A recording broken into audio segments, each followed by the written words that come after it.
Protein, changing the diet and the mind of the strength training athlete. Old myths die hard, it would seem.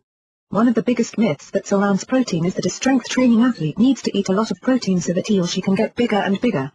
This is simply not true, and in fact too much protein may be dangerous to their efforts. The strength training athlete needs to follow the same diet plan that has long been held by the endurance athlete. Those who are training for improved endurance eat a diet that is higher in carbohydrates, lower in fat and moderate in proteins. The strength athletes tend to eat a diet that is higher in protein and fat and lower in carbohydrates, sticking to the erroneous belief that carbs are the enemy of their efforts. Digestion and nutritional differences. The body digests fat quickly, and they are the first nutrients to be digested. Carbohydrates are digested next, depending on the type that they are. Simple carbs, such as white bread and white sugars, are fast and easy to digest by the body and can lead to an insulin surge that will lead to increased fat storage. Complex carbohydrates are more slowly absorbed by the body and should be the main source of carbs in the diet. Protein takes the most effort by the body and will be digested last. It is another myth that protein is never stored as fat. It does not matter what the source is, if there are too many calories taken in, the body will store them as fat. Protein, because it takes longer to burn, does keep the body feeling full for longer, which in most cases will allow for smaller meals to be eaten with fewer overall calories taken in. The body breaks down food for energy, and in some cases you can actually feel the effort in the form of heat. Each type of nutrient creates heat in the body during digestion, a process referred to as thermogenesis. Meal-induced thermogenesis is around 8% for the average person following a normal diet. Those who are eating a reduced-calorie diet plan may only experience thermogenesis of 4 to 5%. Fat can increase the thermic effect by 3%, carbs by 10% and protein will cause an increase of around 30%. This effect may be felt for about 3 hours after the conclusion of the meal. During a workout, the body turns to carbohydrates for the fuel for the muscles because fat and protein cannot be oxidized fast enough, especially during the demands of a high-intensity workout. After the supply of carbohydrates are burned and depleted, the muscles will turn to glycogen for fuel, which is stored by the body as a secondary energy source. If the glycogen stores are full or are not used by the body will simply move carbohydrates to storage as fat.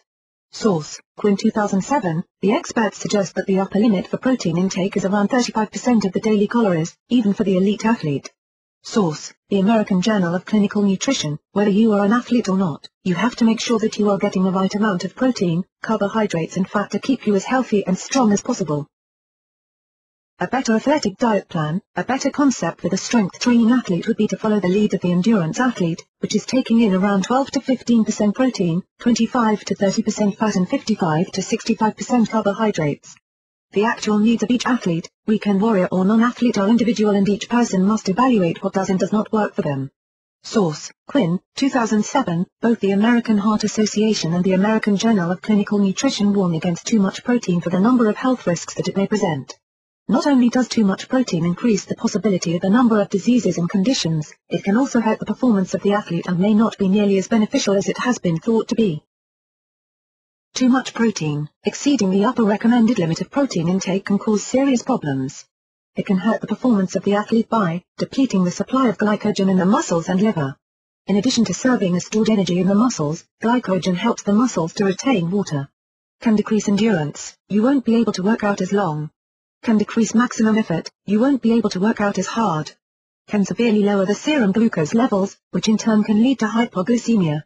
It is interesting to note that men are less able to tolerate the effects of hypoglycemia than women are. In addition, too much protein may also cause problems, not only for the athlete but the general public as well. It increases the risk of some kinds of cancer. Increases calcium excretion, which increases the risk of osteoporosis. Keeps the body from absorbing and using some vitamins, minerals, fiber and phytochemicals correctly. Finally, excess protein may cause problems for people with the following conditions: may keep diabetics from keeping their blood sugars leveled out. May increase the problems that psoriasis sufferers feel from their condition. May cause complications for those with kidney disease, including an increased risk of kidney stones. Whey-based protein may cause liver damage.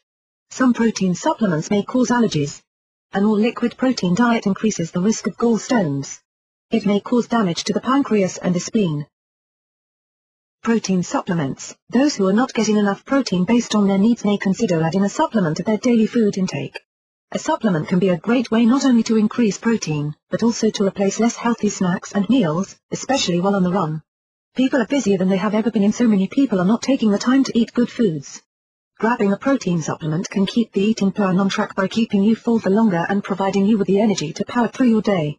It is suggested that if you are going to be exercising at high intensity or for longer than 30 minutes, that you have a protein carb drink or snack before and after, and of course, make sure that you are staying well hydrated throughout.